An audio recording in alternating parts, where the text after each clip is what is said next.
It was 1 year ago that the Boston Marathon became synonymous with terror for the tens of thousands of people who were there.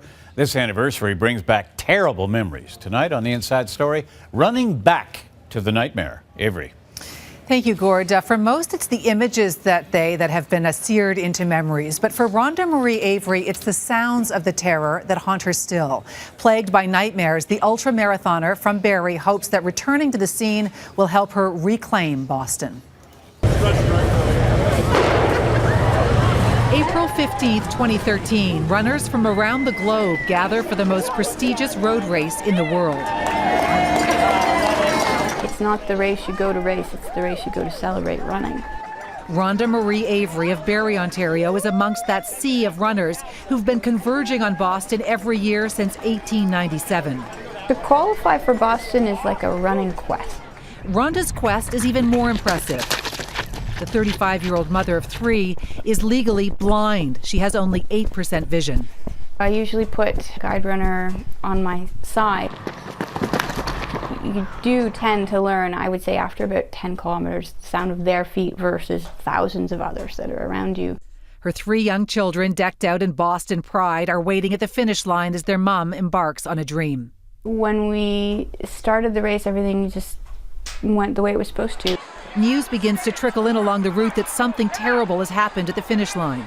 Some people said maybe a water main blew. Some people said maybe there had been a bombing. Rhonda Marie desperately texts her kids. And there was radio silence. Like, I sent a message back, is everyone okay? Please tell me you're okay. Nothing. And for Rhonda, the world went silent with the news that the finish line had been blown to bits. Everything seemed to stop. All of the chaos and noise around us just changed.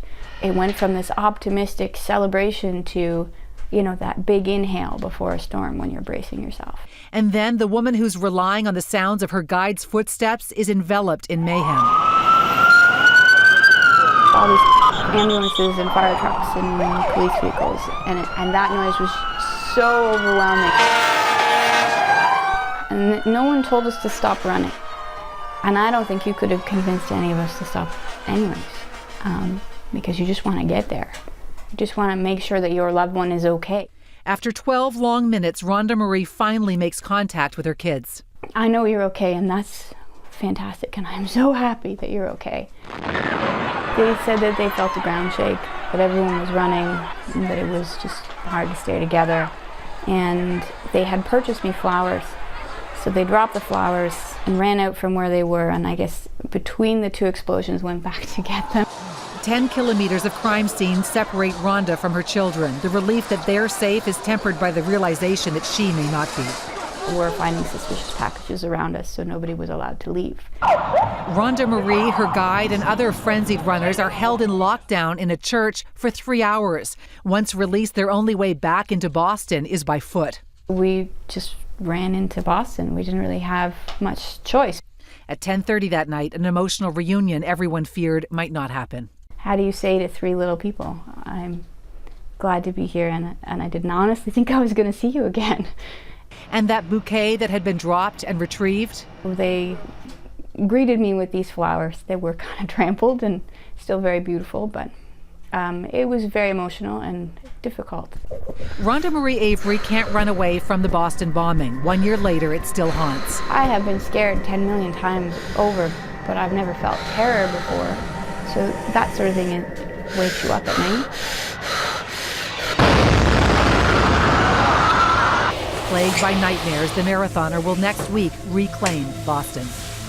The healing that is required for something so major hasn't come from just avoidance.